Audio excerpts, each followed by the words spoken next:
Welcome to The Cinedicate, a film and TV podcast. Be a part of the conversation as industry insiders, genre lovers, and cinephiles dare to peek beyond the curtains of imagination and dive into the art of cinema.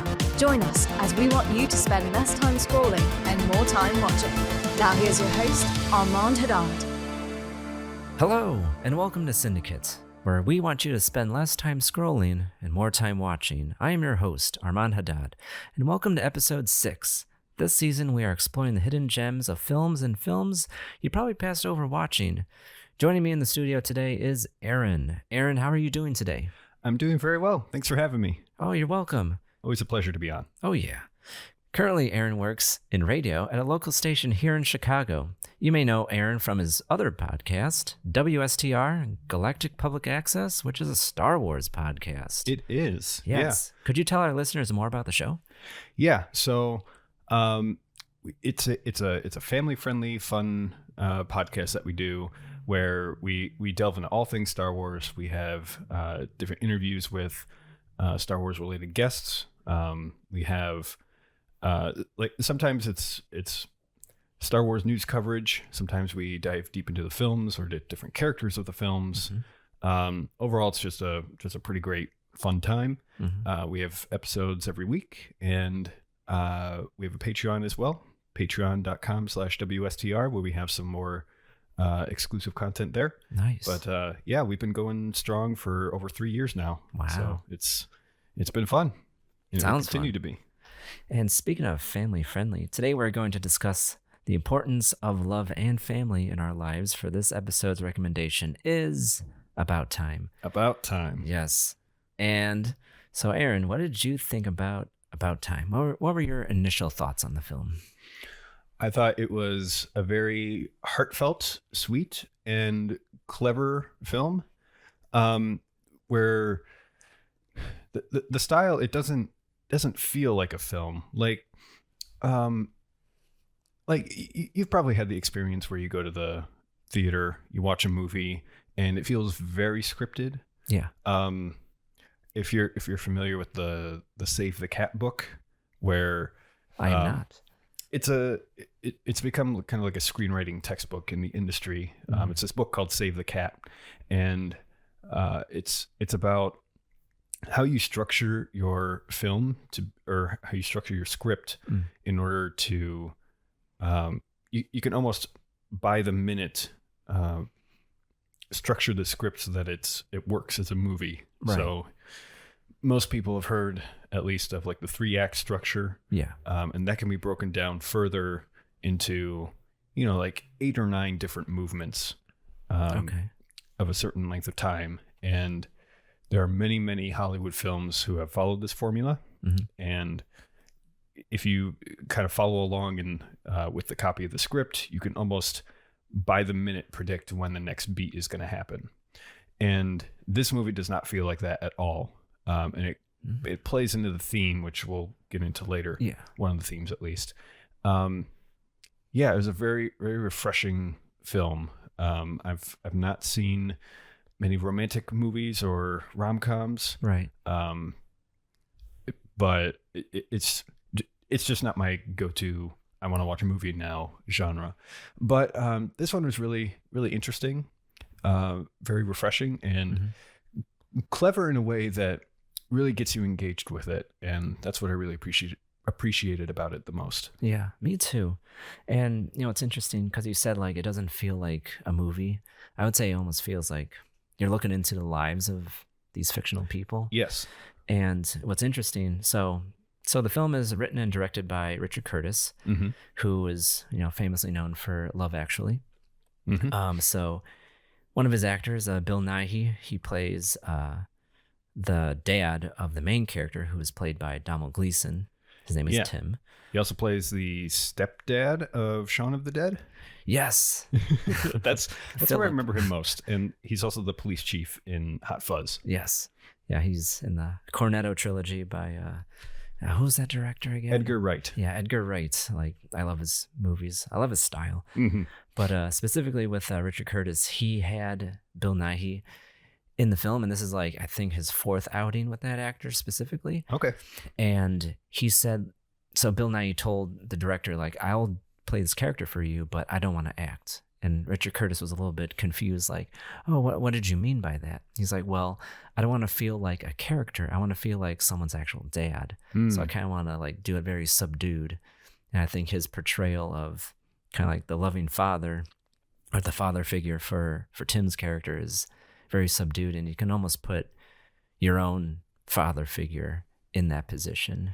Yeah, that's something I noticed about this film too. It's a very natural acting style, and there's great chemistry between all the characters. Oh yeah, even like supporting characters. Like, it's even we'll get into this, but it's almost like the first half of the movie is about romance, and then the next half of the movie is about relationships in general, including family relationships, and they don't neglect those characters. Not at all. They're almost as important as the main love interest. Yes, who is played by Rachel McAdams. But before we dive deeper into the plot, a thing we like to do at Syndicate is called the elevator pitch. Yes. Please stand clear of the closing door. Like, we've all been there. You're trying to pitch a movie to your friend, like, hey, you got to watch this movie. And they always ask, well, what's it about? So here at Syndicate, I'm going to have you tell me the entire plot of the movie within 60 seconds. Are you ready, Aaron? I'm ready. All right. 3, 2, 1, go. Okay, so we've all wanted to, in our relationships, in our lives, go back and fix mistakes that we've made, make things better, take advantage of opportunities that we have missed, and that is no exception for Tim, who is the hero of our story. He's lovesick. He's had no luck with the ladies, but he discovers on his 21st birthday that he and his father and everybody in all the males in his family can time travel back and forth along their own life. And so he uses this to fall in love with a particular woman and form a life together. And throughout his life, he learns the consequences of going back and trying to fix or control events of life and fate. And he learns principles that can apply to all of our lives as we go along and meet people and make decisions and live with those consequences. Oh, a couple seconds over, but yeah, you fit the, you're just really summarizing the movie. I didn't want to like cut you off with time markers, but yeah, next time I'll get it. Yeah, you like really hit the nail on the head. The movie, like the central crux is like the relationships that Tim encounters, like whether it's his family or he's trying to do something that he has never had before, which is a girlfriend. Mm-hmm. So like when you enter in the movie, you think like that's going to be like the central theme. Like it's going to be like, oh, it's going to be a rom-com. He's trying to find the love of his life. Yeah. Boy meets girl. Yeah. And that does happen, but you quickly find out that's just one element to this movie. Yeah. It's way more involved than that. Yeah. Like I would say the main story is the father-son relationship between Tim and Bill Nighy's character, which is Tim's father. Mm-hmm. I think his name is James. Yeah, I don't really know his name. Like every time they mention it like twice in the movie, and that's it. Yeah, I guess it's not important, which then goes with like the whole notion like you're trying to put your father figure in that position. Right. So I would say it worked very well. So overall, the setting of the movie is around, I would say 2010, given like the style, the music choices. Mm-hmm. It takes place in London. It is a British film. Yes, very, very British. Yeah, so... Except Rachel McAdams, she plays an American. Right, yeah. Even though she's Canadian. So... They're like, you know what? Good enough. Yeah, I mean, Canadians, they're sneaky. Like, they blend in with Americans. Yeah, they kind of sound like a mixture between, like... Minnesota or like Upper Peninsula. Yeah. Like, oh, hello. Oh, you betcha. Yeah. You want to go to the movies? Oh yeah. Oh yeah. Yeah, they're sneaky, those Canadians. They blend in. But yeah, she plays an American in this movie, traveling abroad. We're not really sure why, but it doesn't really matter. Right. But yeah, so we start the film with Tim. Mm-hmm. He's got a good family life, good loving family. Yes. He's just kind of lovesick. kind of ashamed of himself, not really having any luck with the ladies. And then one day when he turns 21, his father sits him down for a talk and reveals, by the way, all the men in our family have this ability that they can time travel. Right. And he's like, you're pulling my leg. Like, yeah, there's no way. Like, he's like, no, trust me. Like, all you have to do. And, with every good time travel story, like, it sets up the rules. Like, this is how you time travel. These are the rules. These are the parameters. Yep. And same with this movie, it sets it up. So pretty much he's like, well, how do I time travel? So then he explains, like, okay, you go into a dark room, a cupboard specifically, if you really want to be alone. Yep. And then you clench your fists, and then you close your eyes, and you think about the time that you want to go to, and then boom, you're there. And he's like, okay, like, after I look silly. Yeah. But yeah, let me try and do this. So prior to that, we set up his character for Tim, and he's very awkward. Like, he's not good with the ladies. And this really funny opening scene at a New Year's Eve party where, like, the countdown is happening, 3, 2, 1, and then what does our hero do? He goes in for the kiss with a lovely lady near him, but bails out at the last second and just shakes her hand instead. Oh man, about as awkward as you could get. He's like, Happy New Year, shaking her hand. Like, it's so ridiculous. Like, man, I don't know if I've been there. Maybe I have when I was like younger, but that's just man. Like, well, they dropping the ball. They set it up that she's kind of awkward too, and she goes along with it. She's polite, but they're both disappointed. So he goes into the cupboard to quote time travel, and he thinks of that moment, and then instantly, boom, he's there. It's I guess 2009, about to be midnight, going into 2010. And it's like, yeah, like, you couldn't believe it. Yeah, and in a very small way, he alters history. At the original timeline of this, he and some of his friends knock over this table, spill drinks all over the place, and he's able to prevent that when he goes back in time. Right. So right away, we get a demonstration like, oh, this worked. He's able to take his memories with him and alter history. Right. And one of the first thing he does is go back to that girl, go back to that moment, and he kisses her. So just one little thing. Yeah. And very quickly before we move on, part of the rules of time travel as well in this movie is that you can only travel along your current life. Right. Like, you can't go back in time and kill Hitler, or as he puts it, you can't shag Helen of Troy. Trust me, I have tried. Yeah. You can. That's how you. The mechanics of how you time travel. You go into a dark place, clench your fist, close your eyes, and think of the time that you want to go, and you could only travel along your current life. And the father used it to just read a ton of books and become very knowledgeable and wise as a result of that. He read Charles Dickens, all of his books 3 times over, which is quite a feat because that was a prolific writer of the time. Yeah, absolutely. But what's interesting with the whole time travel narrative is the director. So this was made in 2013, around that time.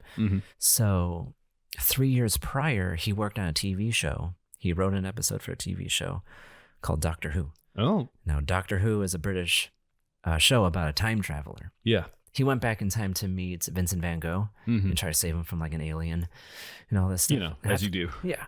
And it's funny. The through line is that Bill Nighy starred in both things. So he was in the Doctor Who episode and then he's in this. And it's like, I wonder where he got the inspiration from. Oh, that's wonderful. To write another feature film, time travel story. Yeah. So moving on. So he established the rules to his son. Like, this is how you time travel. These are the parameters. These are the limitations. And we set up the goal too.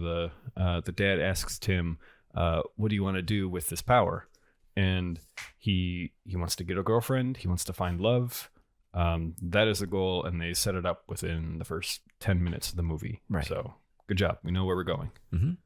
We got the motivations for the characters. Yes. And right away, we get the first challenge for this goal. Level 1. Level 1. there's a friend of a friend, I believe, or a cousin of a friend named Charlotte. Yeah, that was his sister's friend. Yes. So his sister, her name is KitKat, Mm-hmm. and she's kind of like the wild one in the family. Yeah. And yeah, her friend was over for a I think her month. actual name is Jackie, but everybody calls her KitKat. Yeah. I guess she likes candy. I don't know. But anyways, yeah, her friend Charlotte, who's played by Margot Robbie. So just like with Love Actually, there's so many celebrity cameos. Yeah. Like, it's kind of crazy. Yeah. I don't know how they got Margot Robbie to be on this movie. But I think it was right before she got big. there you go. Mm-hmm. That'll do it. Yeah. So she stays with the family for 2 months during the summer. And then we also get a small demonstration of his ability where he takes an interest to her. And early on in the summer, she needs sunscreen applied to her back. Yes. And so he comes over and he just absolutely botches it, gets sunscreen all over her back. He's also way too eager, which she kind of calls out. Yeah, he got too excited and he just, made a mess everywhere. Yeah. So he runs back inside the house, goes briefly back in time, and he handles it very well. Yeah, very suave. Yes. They spend the summer together, and then the last night before she leaves, he makes his move, confesses his love to her, and she says, well, why'd you wait till the last day? Because it feels like an afterthought. And so she kind of very, very diplomatically turns him down. So he realizes, okay, what if I go back in time and kind of cultivate this relationship earlier, because there's something here. So with renewed confidence, he goes back to the beginning of the summer, and then 1 month in, confesses his love, and she still turns him down. Well, she didn't. I mean, yes, she turned him down, but she was like, oh, why don't you wait until the last night and ask me again? What did you think about that? Because that seemed very oddly specific. I think it was a way to both hey, kind of like stringing him along, oh, why don't you, put a pin in that. Let's do the summer together and then ask me again on the last night. So she was letting him down, but gently letting him down. Hey, no, but not really saying no. Because when that happened, I had a thought does she know? Can she time travel or something? Oh, that would be crazy. Yeah. But regardless, there's a bit of voiceover with Tim after he realizes this, that all the time travel in the world can't make someone love you. Yes. And that plays into one of the main themes of the movie, in that even if we had the ability to time travel and to correct our mistakes and do things differently, that doesn't mean that you have total control over somebody else. And I'd like to get into that a bit more. Okay. So later we find out, and we can get into the details, but he goes on a date, a very literal blind date with. Yes. He went out on a dodgy night out with his dodgy friend Jay, and they went to a restaurant called Dans le Noir, which means in the dark in French. And the restaurant is completely in the dark.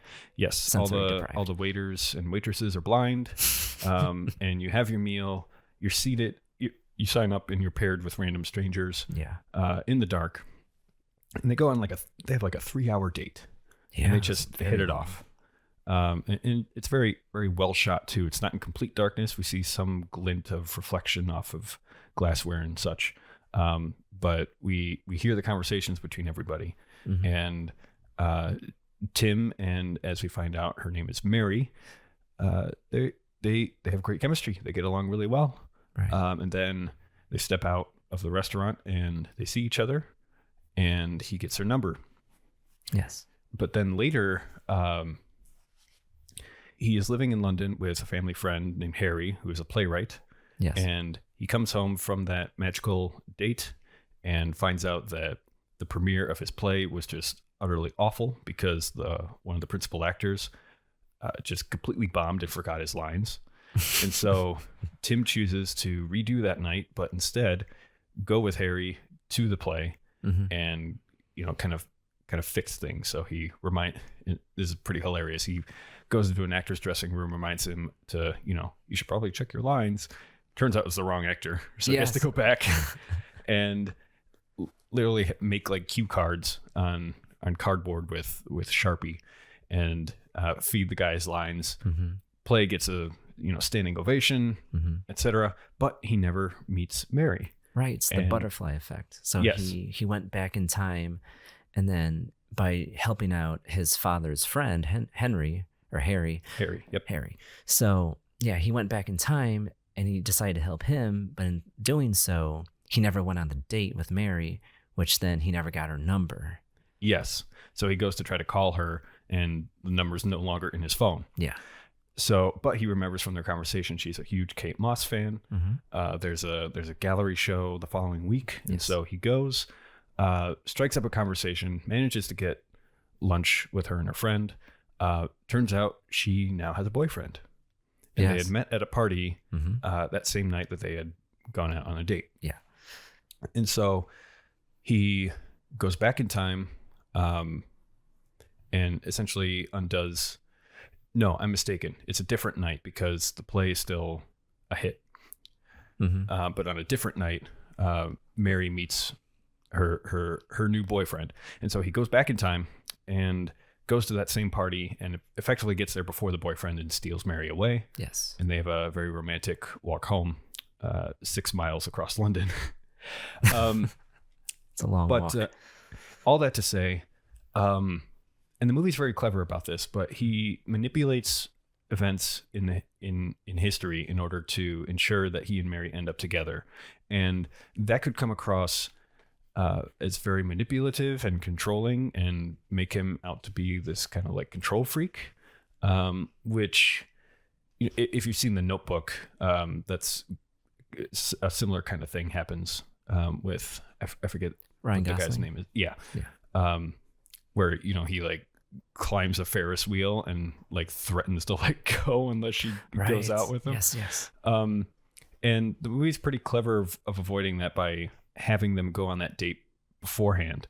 And without him trying to manipulate events, they fall for each other. Right. And so we understand that, they should be together. But it also plays into the themes of the movie as far as controlling your past and fate versus free will, in that we don't really know if Mary would have been happier with that boyfriend. That's true. And there's really no indication that they shouldn't be together or that, he's a jerk or anything like that. We just kind of assume that he is because Mary and Tim are so good together. Right. Yeah. I mean, because like when you watch the movie, like it's two very different types of guys. Like one's like very I would say like timid or more like average type of guy, and then the other one's kind of like this Chad, like hey, what's up, like doing like the finger guns and being very bombastic. And it's like, does Mary want to be with that guy? Like even Tim like pointed out, like, because he went to the party like before the guy arrived, and he like wooed her over with like with just a conversation, and then they're leaving the party, and as they leave the party they bump into the guy, and he says a offhand remark like, oh, isn't that guy a jerk? Like, what a jerk. And she's like, yeah, he plants that idea in her head. That's part of a larger theme, as far as it's almost just complete blind circumstance that brings them together. And things, as we'll find out, tend to go pretty well for them, but it could have gone a different way, and very easily. Would it have been better that way? Would it have been worse? We don't really know. And there's that ambiguity that I think really marks this film out to be pretty clever, in that it doesn't beat us over the head with it. It's just very subtle but very unmistakable. It's just like two people that just met and they're just together. Yeah. Like it's not like, oh, they were meant to be. And it's like, no, he liked her, she liked him. And then the relationship progressed into where it went by the end of the movie. And so like after they started dating, we get like a montage of them just living life together. Yeah. Like she eventually moves in. Like you can tell like years progressed because like it's wonderfully shot because it's like it's in a subway station and they're like going in and out of like the doors into the trains, like, and they're wearing different clothes. Like they're wearing Halloween costumes, they're wearing like Christmas stuff, or I think there was like an Easter outfit. Like they're progressing through the relationship, and then where that ends up is he ends up proposing to Mary. Yeah, let's get into that. And then before he proposed, something crucial happened. What happened? So he's out on the town with a friend. Mary is home sleeping. Rory, his friend Rory. Yeah, his doofus of a friend Rory. Yeah. And so they're out on the town. They go to a show, and his first love, Charlotte shows up, and so Tim goes over to talk to her, just to say hi. Is introduced to her girlfriend, which he mistakes as a homosexual love interest. Yeah. Oh, this is my girlfriend. Oh, yeah. So he redoes that conversation a few times, keeps getting it wrong, just completely wrong. Yeah. So he gives up. But they go outside, and Charlotte approaches him. Yeah. And they catch up, and they part ways. But then Charlotte comes back and says, I sent my friend off or whatever. Like, do you want to grab dinner somewhere? And he said yes. Yeah, and so they do. They catch up. They clearly have some chemistry there. And long story short, she invites him back. Very clearly wants him to come inside for the evening. Yeah, and he turns her down. Yes, he goes back home, finds Mary, wakes her up, and proposes to her. Right then and there. So, do you think? What do you think is going on in this scene? Because there's several different ways to look at it. The way I interpret it as like it's kind of like where his priorities are. Like he could have went into that hotel room or wherever she was. I think that was actually her condo or apartment. Like he could have went in there and did whatever, but he was like, do I really want this? Do I really want to sacrifice the relationship I built with Mary? Like, it's like, yeah, he wanted to be with Charlotte, but then he found something much more meaningful, coincidentally, just by going out with his friend and meeting this girl. Yeah. So I think it set his priorities straight, and he was like, you know what? I want to be with Mary, and I want to commit myself to Mary by being her husband. Yeah, I mean, if you could, one of the ways that, and one of the themes of this movie is responsibility and living with your choices. And with having the superpower, he could live out potential timelines and just have a redo. And so one of the things that I thought with him choosing not to sleep with Charlotte is that, are we seeing the time where he chose not to? And because he could have chosen, to go through with it, right, and then just redo it, and then choose not to in order to remain with Mary.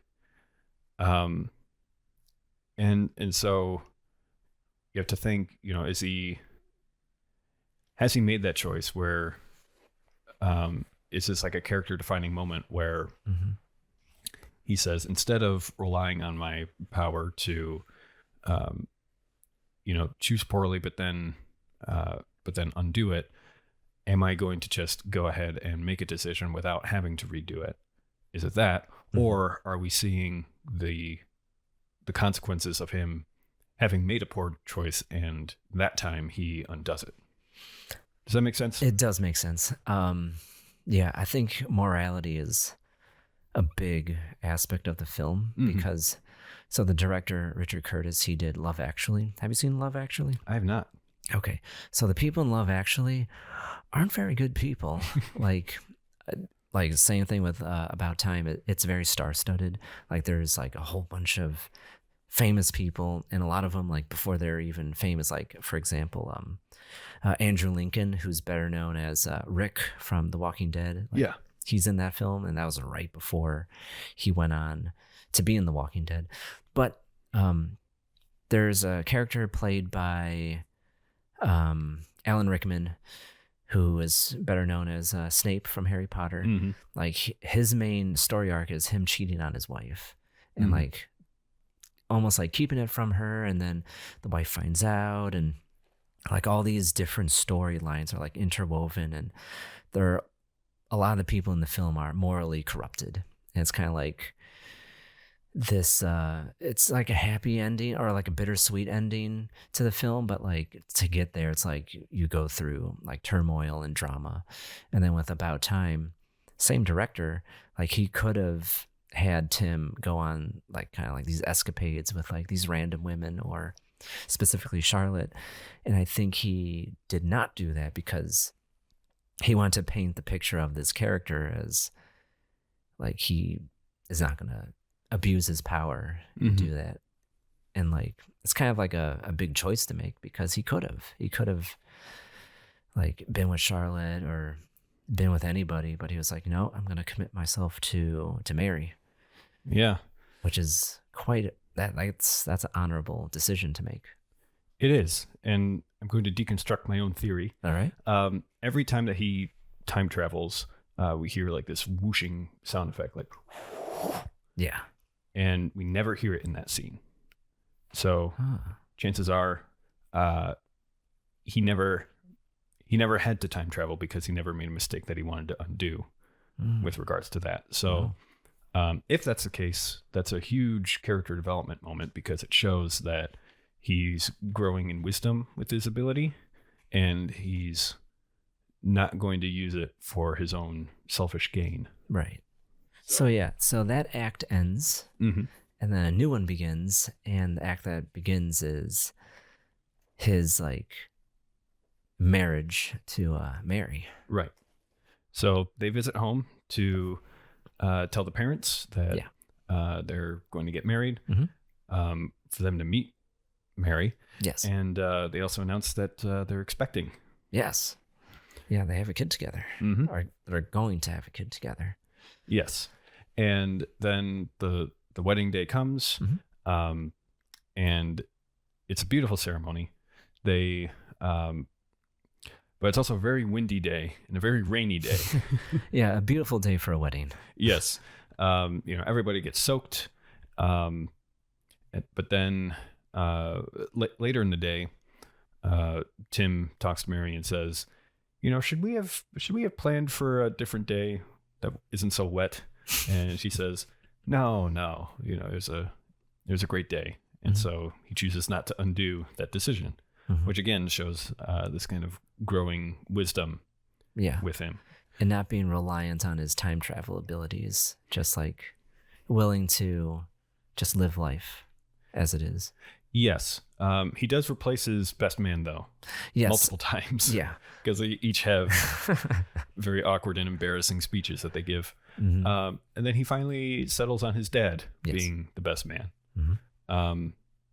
And interestingly enough, he gives a speech, and they're talking about it afterwards, and his dad says, I wish I had said up in front of everybody that I loved you. And and then sure enough, his dad goes back in time and redoes the speech, and it's far more profound and emotionally vulnerable of him. And his son Tim is aware that he's made the change.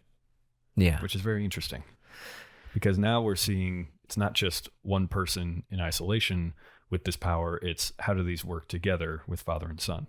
Right. Yeah, because they're both aware of their abilities, and yet they can like jump in and out of each other's lives, and they know. It's like, I see what you're doing. It's a nice nod. It is. And so that feeds into the continuing theme of the movie in that Tim is using his time travel abilities more and more responsibly with more and more wisdom, and his child is born. It's a healthy baby daughter. Yeah. And he goes about just being a dad, raising her, being a good family man. And he realizes that he's using the time travel ability less and less frequently. Yeah. Just because life is so busy and he's enjoying it so much that he doesn't feel the need to. Yeah. And so we get to this party where everybody is expecting KitKat to show up, and she doesn't. And we find out that she's been in an auto accident. Yes. And what's more, she was fighting with her boyfriend, Jimmy, I think his name is. Yeah. She had been drinking and, drove off angrily and got into an accident. And so Tim realizes he doesn't want this happening. And so he goes back to that morning. And so prevents KitKat from showing up and basically drives her to the party. Yeah. Instead of placing her in danger, and she never gets into the accident. Yeah. But there's an unfortunate consequence of that. Yes. So he gets home and he realizes that his daughter is now his son. Yeah. It's a completely different child. It's very jarring. So he confronts. Go on. So he realizes that because of the events that he's altered, there's a different outcome, and in a way that he hadn't really predicted.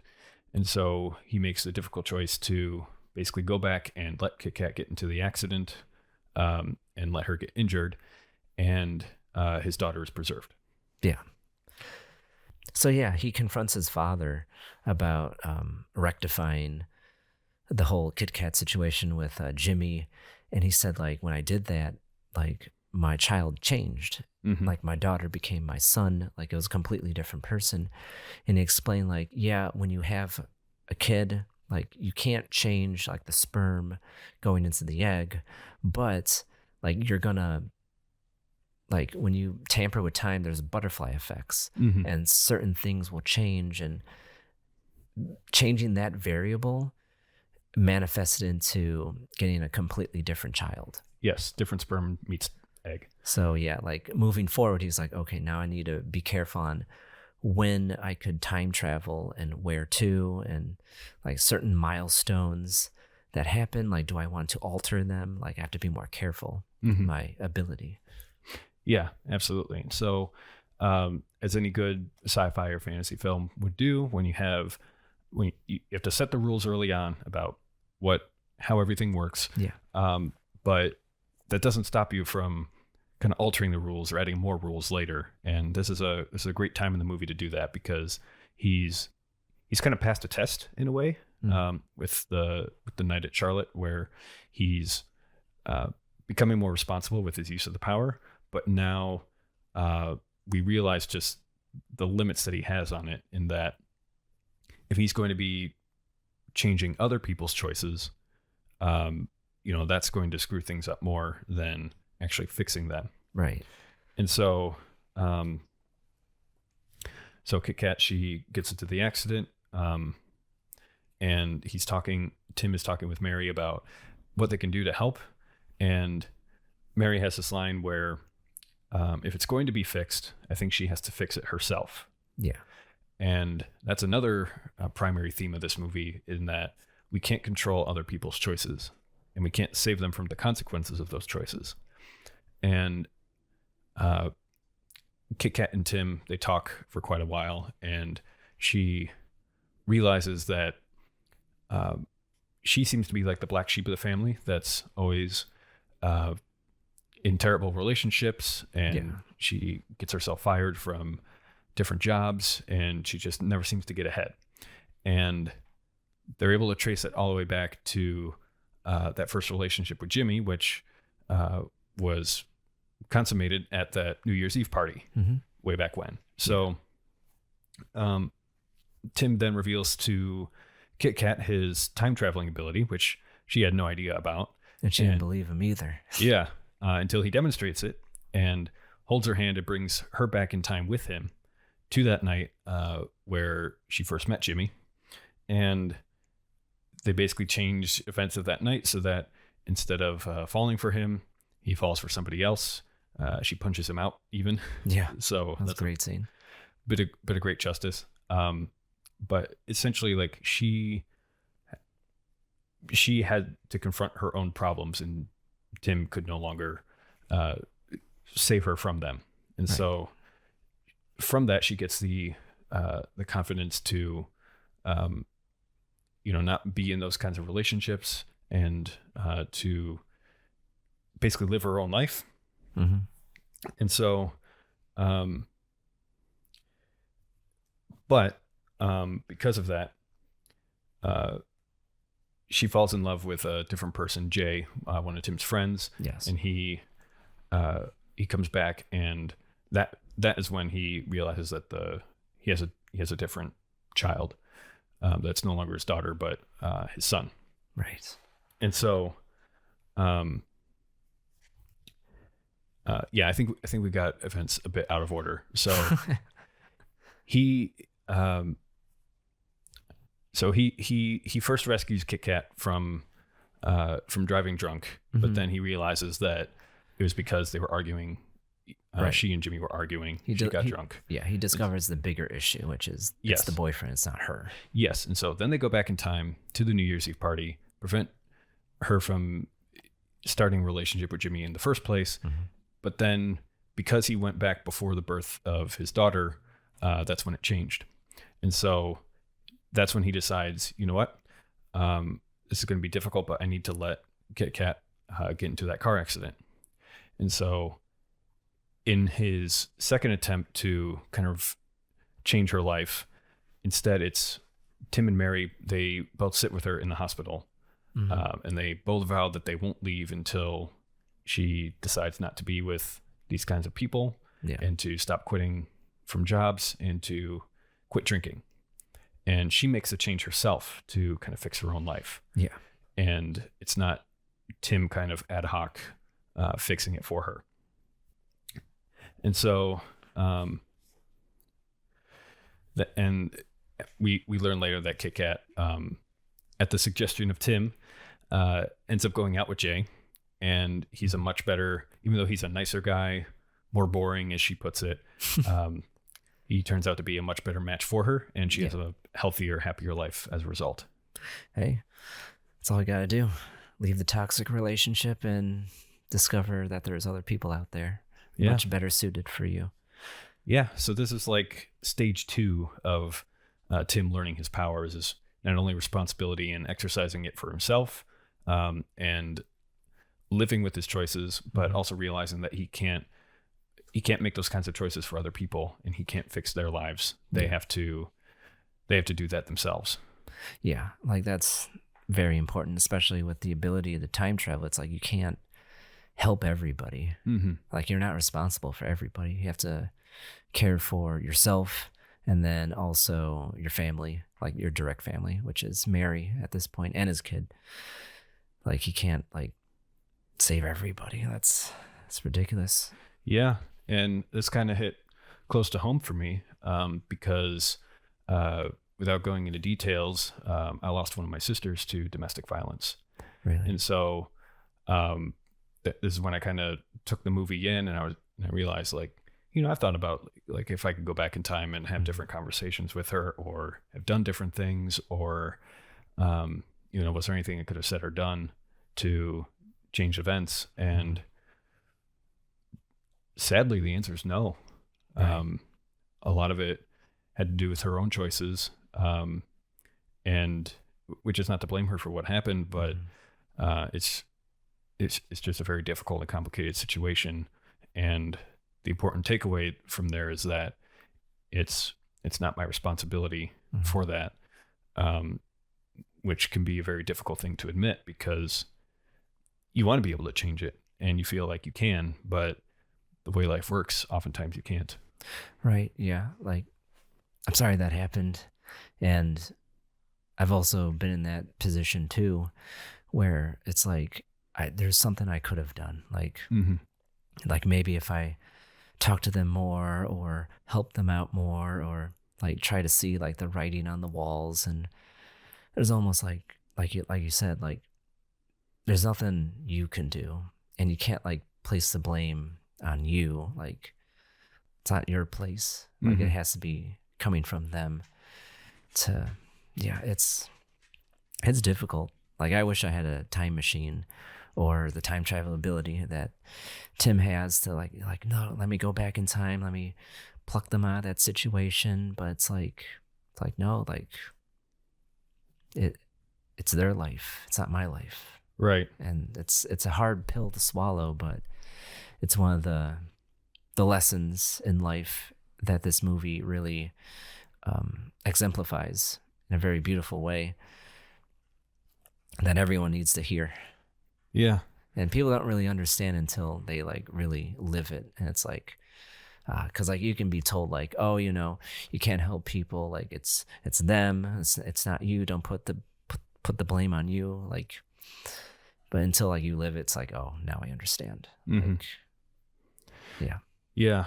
And this, if I had anything to criticize this film with, maybe it could have been a more powerful point or a more poignant one if KitKat wasn't able to leave that kind of relationship or lifestyle. Like make it clear that it's up to her, but if she still chose not to, right?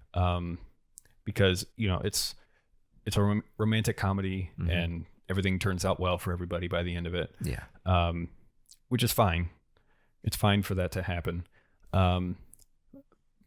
But this movie is also touching on some pretty deep issues about life, and I feel it would have been more poignant if they kind of left her to her own devices, even if it meant her going in a way that hurt her. Yeah, the movie's a good conversation starter for all these topics. It is. It's like you watch it, like you understand the mechanics of like falling in love and developing relationships, and then also the dark side of relationships, which is abuse, domestic violence, and then also the good, which is also a parental relationship that you should cultivate and make sure that's maintained, which leads us into the final theme of the movie. So we talked about Tim falling in love, trying to find a girlfriend, him trying to help his sister, like with her pitfalls and her shortcomings with Jimmy. And then that leads us to Tim's father. So after all that, after he, spends time with his new family, Mary and their daughter, he gets bad news. He does. His father has cancer. Yes. And it's really, pretty bad. Yeah. It rocks Tim's world. And he has a choice. Well, his immediate choice is to go see his family, his father. And a thing to note, the women in the family do not have this time travel ability. It's always the men. So it's passed down from father to son. And what's interesting is when he goes back home with his wife and his kid, is that his mom said, like, well, they asked her, like, how are you doing? And she said, terribly. Like, I don't want to live in a world without your father. And it's like, oof, that is rough, but a true statement. Yeah. And so he sees his dad, and he seems okay. Like, he seems like you at first you think it's like, oh, like he's like accepted it, like that he's gonna die. And so Tim asked him, like, well, how long do you have? Like, what did the doctors say? He's like, well, realistically, I have years left. He's like, no, what is the actual time? Weeks. So I thought that exchange was very interesting, as like you think he's like okay with like the finality of it all, but in actuality he's prolonging it with the time travel ability. And that's kind of, I mean, I would do the same, to be honest. But yeah, which leads us to, I guess, the ending of the movie. Yeah, so his dad says, life is a mixed bag. Like he he talks about how, maybe if he went back and never took up smoking, he might be able to dodge this, but he can't, even with this ability, he can't determine every single outcome of his life. Mm-hmm. And so he's grown to accept it. And he then has a sit-down talk with his son and gives his final secret. So this is stage 3 of the ability. Yeah. And it's a 2-part, 2-ingredient recipe for happiness. The first is to live day by day, just take it as it comes. And so we kind of see this in action where Tim, he has different days, which are pretty regular days, but they have, their ups and downs, good events and bad events. And towards the end of it, he feels like overall it was a pretty negative day. But then we get but he's very much in the moment of it, and he's experiencing it. Mm-hmm. And so we get the second part of the secret to happiness, and that is with his time travel ability to live every day twice. 1, just don't alter any events, and 2, don't live it again, but then don't really alter any events, but just notice everything. Yeah. And react as you will. Yeah. And so notice the little things in life. Yes. So like live normally and then do it again, but like really enjoy those little tiny moments. Yeah. And we see him do that with a typical day at work, and then on the commute home, and then at home, where the first time, he says it's a pretty rough day. Second time, he's just more present in it. He notices the small details and gets the little bits of joy out of everyday happenings. Even as he's running late to work, he takes a moment to appreciate the beautiful building that he's in. There on the commute home, instead of being annoyed by the loud earbuds of the guy next to him, he enjoys the music. Yeah, he's things jamming like out. that. Yeah. And at the end of the day, he's in a much different state of mind. He says, it was a pretty good day. Yeah. It's and funny. I think that's the ultimate wisdom of the movie, in that it really challenges us to pretend as if we can relive every day.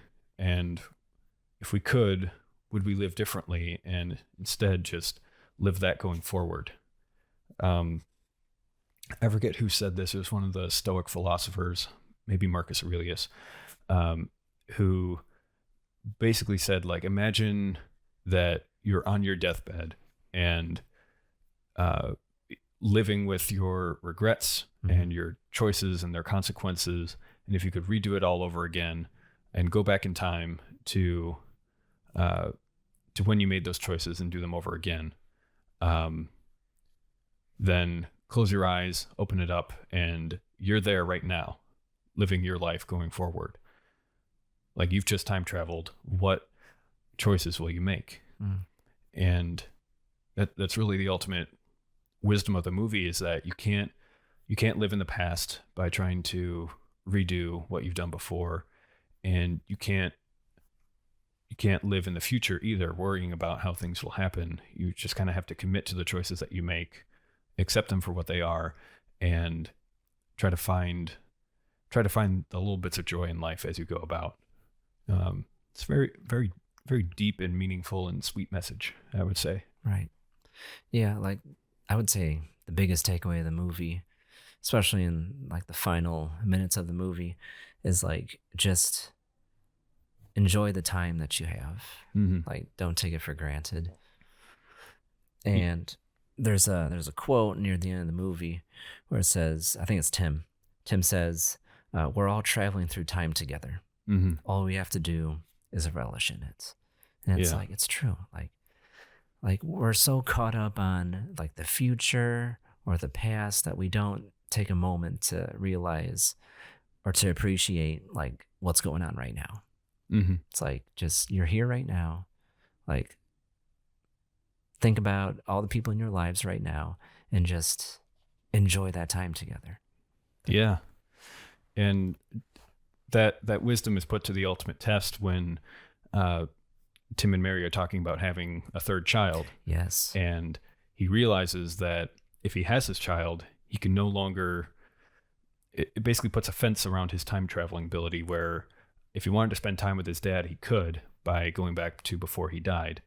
And his father realizes this, but if he has a child, he could no longer go back in time before the birth of that child. Yeah. Also get a different child. And so he very reluctantly says, yes, we'll have a child. And very soon before the child's born, he goes back in time, talks to his dad to when they're playing ping pong together, lets him win. And they share this look that he knows this is the last time. Yeah. And so he and his father, they go back in time to Tim's childhood. Yeah. And just spend a day at the beach together, just in full joy, enjoying each other's company. And it's a very emotional part of the film, because in living day by day and enjoying the little moments, it also means that you have to accept things as they come and accept things as they go, including the passing of loved ones. And so, get the tissues out. It's that was a very emotional scene. But just very, very well crafted, very well executed. I was moved.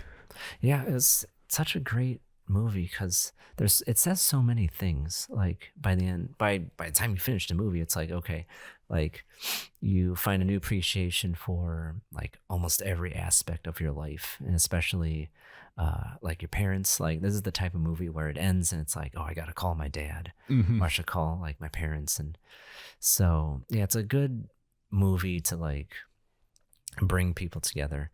And as we close out, we like to do here on the Syndicate, One Reason Why.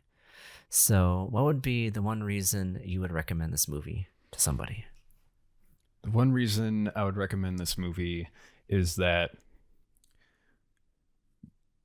this movie is a take-home assignment. It's not something that you watch. It's something that you watch, you think about, you talk about with other people, and you live it out in your own life. And I think that's what great art does, in that it's not just entertainment, it's not just a great story, but it's something that makes you reconsider your own life, and to take its wisdom in for you to practically live out. And yeah, for that's the one reason I would recommend it very highly. Wow. Yeah, I 100% agree with you. Like the movie does speak volumes, and it is something that, you know, you carry with you and something stays with you as you shut the movie off.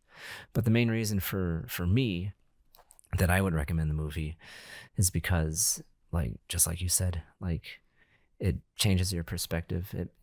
You don't just consume the movie. It changes your perspective on life, and like it's very masterfully done with the writing and the directing. Like it's a well-crafted movie, and it really like does much better than any after-school special or anything that's like meant to be like, hey, appreciate life. It's like, no, like you see a window into these characters' lives, and it's like, this is what life is all about.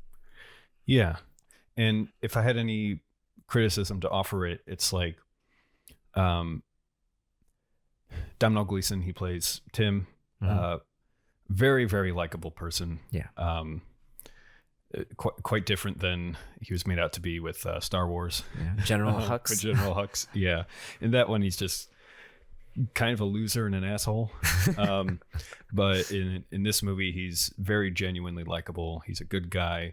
He and Rachel McAdams have great chemistry, and like you want them to win and succeed and be together. Yeah. But I could see this movie taking it from a different perspective, maybe a much more cynical one, where when he first starts out with this time travel power, he could use it for very selfish gain.